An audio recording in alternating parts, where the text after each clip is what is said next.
Swing trading ಮಾಡುವಾಗ random ಆಗಿ ಯಾವುದೋ ಒಂದು ಸ್ಟಾಕ್ ಅನ್ನು ತಗೊಂಡು ಅದನ್ನ ಟ್ರೇಡ್ ಮಾಡಿದ್ರೆ ನಮಗೆ ಪ್ರಾಬಬಿಲಿಟಿ ಆಫ್ ವಿನ್ನಿಂಗ್ ಕಡಿಮೆ ಇರುತ್ತೆ. ಅದಕ್ಕೆ ನಾವು ಸರ್ಟೆನ್ ಸ್ಟಾಕ್ಸ್ ನಾವು ಚೂಸ್ ಮಾಡಬೇಕು.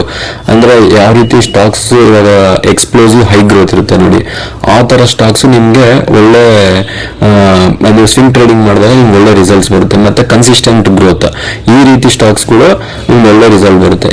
ನಾವು ಅವಾಯ್ಡ್ ಮಾಡ್ಬೇಕಾಗಿರೋದು ಲಾಂಗ್ ಟರ್ಮ್ ಕನ್ಸಿಸ್ಟೆಂಟ್ ಕಾಂಪೌಂಡ್. ಅಂದ್ರೆ ಲಾಂಗ್ ಟರ್ಮ್ ಅಂದ್ರೆ ತುಂಬಾ ದೊಡ್ಡ ಕಂಪ್ನಿ, ಲಾರ್ಜ್ ಕ್ಯಾಪ್ ಕಂಪ್ನೀಸ್ ಇರ್ತವೆ, ಅದು ಸ್ಲೋ ಗ್ರೋತ್ ಇರುತ್ತೆ. ಇವಾಗ ಫಾರ್ ಎಕ್ಸಾಂಪಲ್ ರಿಲಯನ್ಸ್, ಏರ್ಟೆಲ್ ಇವೆಲ್ಲ ನೀವು ಈ ತರ ದೊಡ್ಡ ದೊಡ್ಡ ಕಂಪ್ನೀಸ್ ಎಲ್ಲ ನೀವು ಅವೆಲ್ಲ ಸ್ಲೋ ಆಗಿ ನಿಮ್ಗೆ ಗ್ರೋತ್ ಇರುತ್ತೆ.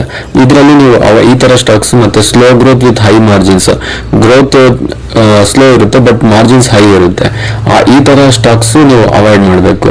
ಮತ್ತೆ ಸಿಕ್ಲಿಕಲ್ ಸ್ಟಾಕ್ಸ್ ನೀವು ನಿಮ್ಗೆ ಇದನ್ನು ಕೂಡ ಟ್ರೈ ಮಾಡ್ಬೋದು. ಸಿಕ್ಲಿಕಲ್ ಸ್ಟಾಕ್ಸ್ ಇವಾಗ ಫಾರ್ ಎಕ್ಸಾಂಪಲ್ ಕೆಲವು ಸ್ಟಾಕ್ಸ್ ಇರ್ತವೆ ರಿಲೇಟೆಡ್ ಟು ಅಂದ್ರೆ ಇವಾಗ ಮಳೆ ಬಂದ ಅಗ್ರಿಕಲ್ಚರ್ ಸ್ಟಾಕ್ಸ್ ಆಗಲಿ, ಫರ್ಟಿಲೈಸರ್ ಸ್ಟಾಕ್ಸ್ ಆಗಲಿ, ಈ ತರ ಸ್ಟಾಕ್ಸ್ ಇರ್ತವೆ. ಅದು ಮಾನ್ಸೂನ್ ಸೀಸನ್ ಅಲ್ಲಿ ಚೆನ್ನಾಗಿ ಆಗ್ತಾ ಇರುತ್ತೆ ಆ ಸ್ಟಾಕ್ಸ್. ಆ ತರ ನೀವು ಪಿಕ್ ಮಾಡಿಕೊಂಡು ಫಾರ್ ಎಕ್ಸಾಂಪಲ್ ಇವಾಗ ಸಮ್ಮರ್ ಎಲ್ಲ ಆವಾಗ AC stocks, air conditioning stocks, ಆ ರೀತಿ ಸ್ಟಾಕ್ಸ್ ನೀವು ಪಿಕ್ ಮಾಡಿಕೊಂಡು ನಾವು ಇದಕ್ಕೆ ಕೂಡ ಟ್ರೈ ಮಾಡ್ಬೋದು.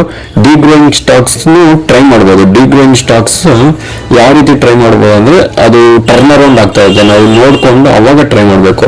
ಯೂಶಲಿ ಈ ಡೆಡ್ ಸ್ಟಾಕ್ಸ್ ನ ಟಚ್ ಮಾಡ್ಬೋದು. ಈ ಡೆಡ್ ಸ್ಟಾಕ್ಸ್ ಮತ್ತೆ long term compounder, consistent compounder, slow growth with high margins ನ ಟಚ್ ಮಾಡ್ಬೋದು. ಆಲ್ವೇಸ್ ನಾವು ಪ್ರಿಫರ್ ಮಾಡ್ಬೇಕಾದ್ರೆ high growth, explosive high growth